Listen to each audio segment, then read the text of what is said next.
రేపే శనివారం. రేపు శనివారం రోజున పసుపు డబ్బాలో ఇది ఒక్కటి వెయ్యండి. ధనం అనేది 4 వైపుల నుండి వస్తుంది. ఇంట్లో ఉండే ఆర్థిక సమస్యలు పూర్తిగా తొలగిపోతాయి. రేపు శనివారం శ్రీ వెంకటేశ్వర స్వామి వారికి ఎంతో ఇష్టమైనటువంటి రోజు.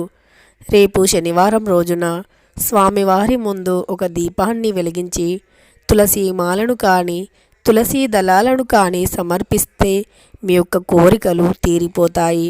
అప్పుల సమస్యలు తొలగిపోతాయి. స్వామివారు అడిగిన వరాలను ఇచ్చే కలియుగంలో ప్రత్యక్ష దైవం అని చెప్పుకోవచ్చు. ఇంట్లో ఎన్నో రకాల సమస్యలతో బాధపడుతూ ఉంటాము. ప్రతి సమస్యకు పరిష్కారం దొరకాలి అంటే ఈ రోజుల్లో ఖచ్చితంగా ప్రతి ఒక్కరికి డబ్బు అనేది అవసరం.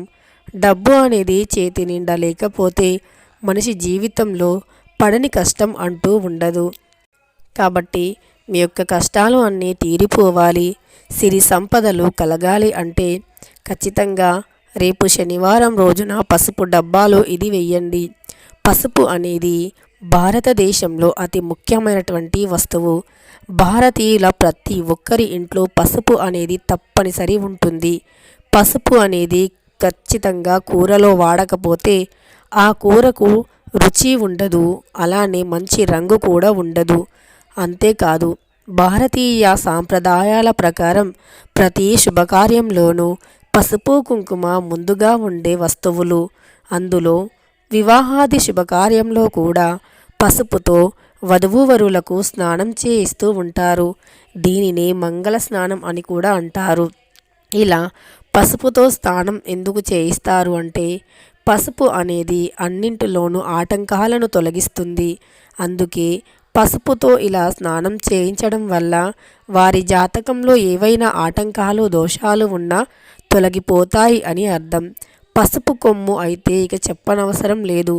పెళ్ళి అనే 3 ముళ్ళ బంధంతో ఒక జీవితాన్ని ఇచ్చి ఆ జీవితం నిండు నూరేళ్ల వరకు చల్లగా ఉండేలాగా కాపాడే పసుపు కొమ్ముని ఎలా పోల్చినా తక్కువే.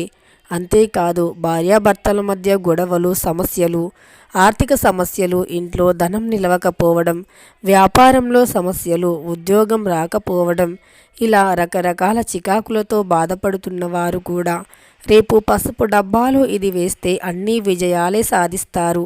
సంపద మీ వెంటే ఉంటుంది, సంతోషంగా జీవిస్తారు. పసుపు రంగు కూడా ఎంతో విలువైనటువంటిది. ప్రతి శుభకార్యంలోనూ పసుపు రంగు దుస్తులను వేసుకొని ఆ శుభకార్యాన్ని పూర్తి చేస్తే ఖచ్చితంగా శుభకార్యానికి తగిన ఫలితం అనేది వస్తుంది. అదేవిధంగా శ్రీ మహాలక్ష్మీ దేవి యొక్క అనుగ్రహం కూడా కలుగుతుంది. ఇక చాలామంది పసుపుని ప్లాస్టిక్ డబ్బాలో వేస్తూ ఉంటారు. ప్లాస్టిక్ డబ్బాలో కన్నా పసుపుని స్టీల్ డబ్బాలో స్టోర్ చేయటం లేదా పింగాణీ డబ్బాలో స్టోర్ చేయటం మంచిది. పసుపుని పురుగు పట్టకుండా చూసుకోవాలి. పసుపు ఎప్పటికప్పుడు జల్లించుకొని ఎండలో ఆరబెట్టి దానిని స్టోర్ చేసుకుంటే మంచిది. పసుపులో పురుగులు పట్టాయి అంటే జ్యేష్ఠాదేవి ఇంట్లో తిష్ట వేసుకొని కూర్చుంటుంది అని గుర్తుంచుకోవాలి. గురువారం రోజున పసుపు నీటిని ఇంట్లో చల్లిన పసుపు నీరుని తయారు చేసి అందులో తులసి దళాలను వేసి స్వామివారి ముందు పెట్టి నమస్కరించుకొని ఆ పసుపు నీటిని ఇంట్లో ఉండే వారంతా తీర్థంలా భావించి తీసుకుంటే గనక ఒంట్లో ఆరోగ్య శక్తి పెరుగుతుంది, నెగటివ్ ఎనర్జీ తొలగిపోతుంది, రోగ నిరోధక శక్తి పెరుగుతుంది. అంతేకాదు పాలల్లో పసుపుని కలుపుకొని తాగడం వల్ల ఒంట్లో దరిద్రం పోయి అందం, ఆరోగ్యం కలుగుతుంది. అది ఎలా అంటే పసుపు యాంటీబయోటిక్.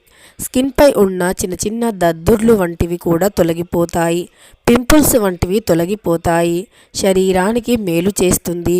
శరీరం కాంతివంతంగా అందంగా మారుతుంది.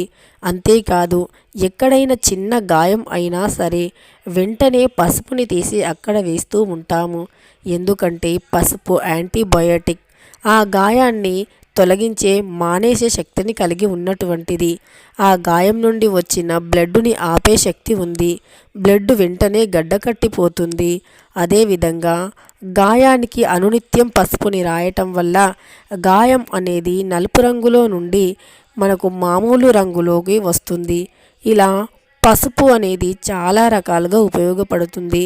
ప్రతి శుక్రవారము పసుపులో ఆవు నెయ్యిని కలిపి శరీరానికి రాసుకొని స్నానం చేస్తే, ముఖ్యంగా సుమంగలి స్త్రీలు శరీరానికి రాసుకొని స్నానం చేస్తే లక్ష్మీదేవి కటాక్షం సులువుగా లభిస్తుంది. పసుపుని గడపకి రాసి కుంకుమ బొట్లను పెడితే ఆ ఇంటి కలే వేరు. లక్ష్మీదేవి ఇంట్లోకి అడుగుపెట్టి మీ ఇంట్లో ధనవర్షాన్ని కురిపిస్తుంది. అంతేకాదు, పసుపులో ఆవు నెయ్యిని కలిపి ఇంటి సింహద్వారానికి 3 చిన్నగా లైన్స్ని అడ్డంగా పెట్టాలి. ఇలా పెడితే లక్ష్మీదేవి అనుగ్రహం తప్పక లభిస్తుంది. అలానే శంకుమూల అంటాం కదా, లేదా ఈశాన్యం దిక్కున ఇలా పసుపుని ఆవు నెయ్యితో కలిపి ఆ పసుపు పేస్టుని మీ ఇంట్లో ఈశాన్యం దిక్కున కానీ లేదా శంకు మూలన కానీ 4 అడ్డంగా చిన్న చిన్న గీతలను గోడకు పెట్టాలి. ఇలా పెడితే ఖచ్చితంగా ఐశ్వర్యం కురుస్తుంది. మీ ఇంట్లో డబ్బుకి లోటు అనేది ఉండదు. ఇక పసుపు డబ్బాను ఎప్పటికప్పుడు శుభ్రం చేస్తూ ఉండాలి. చాలామంది వంటల్లో వాడే పసుపుని పూజకి కూడా వాడుతూ ఉంటారు. ఇలా చేయకూడదు. పసుపుని ఎక్కువ ఉండే పసుపుని ఒక డబ్బాలో స్టోర్ చేసుకొని కొద్దిగా అవసరానికి తగినట్టుగా వేరే డబ్బాని వంటలకు వాడే పసుపుని స్టోర్ చేసుకోవాలి. ఇలా పసుపు 2 విధాలుగా స్టోర్ చేసుకోవాలి. ఇలా చేసుకుని పూజల సమయంలో మన వంటల్లోకి వాడని పసుపుని వాడాలి. ఇలా చేస్తేనే పూజకి తగిన ఫలితం వస్తుంది. ఇకపోతే పసుపుని ఎప్పుడూ కూడా చిందరమందరగా ఉండే ప్లేస్లో ఉంచకూడదు. పసుపు డబ్బాని నీటిగా శుభ్రంగా ఉంచుకొని ఆ డబ్బాలో పసుపుని వేయాలి. పసుపు పూర్తిగా అయిపోయే వరకు చూడకూడదు. పసుపు కొద్దిగా ఉంది అనే సమయంలోనే మళ్ళీ నిండుగా నింపాలి. పసుపు కానీ ఉప్పు కానీ అయిపోయే వరకు చూస్తే ఆ ఇంట్లో లక్ష్మీదేవి ఉండదు. ఈ విధంగా ఈ నియమాలు పాటించి మనం పసుపు డబ్బాలో ఇది వేస్తే గనక ఖచ్చితంగా ఐశ్వర్యం కలుగుతుంది. ఆర్థిక సమస్యలు తొలగిపోతాయి. ఇంతకీ పసుపు డబ్బాలో ఏది వెయ్యాలి అనే సందేహమే కదా. అయితే పసుపు డబ్బాలో ఏది వెయ్యాలి అంటే ముందుగా ఒక చిన్న ఎర్రని వస్త్రాన్ని తీసుకోండి. ఆ వస్త్రంలో ఒక రూపాయి కాయిన్ని వెయ్యండి. అందులోనే రూపాయి కాయిన్ను వేశాక అందులో కొన్ని బియ్యాన్ని వెయ్యండి. బియ్యం అనేవి లక్ష్మీప్రదమైనటువంటివి కాబట్టి ఒక రూపాయి కాయను కొన్ని బియ్యం వేసి అందులో ఒక యాలక్కాయను వేసి చిన్నగా మూటలాగా కట్టి ఆ మూటను అనునిత్యం మీరు వంటల్లో వాడే పసుపు డబ్బా ఉంటుంది కదా, ఆ డబ్బాలో వేయండి. ఇలా వేసేసి మూత పెట్టి ఆ పసుపుని మీరు ప్రతిరోజు వంటల్లో వాడుకోవచ్చు. ఇలా రేపు శనివారం రోజు చేస్తే గనక ఖచ్చితంగా లక్ష్మీదేవి అనుగ్రహం అనేది లభిస్తుంది. సంపద మీ వెంటే ఉంటుంది.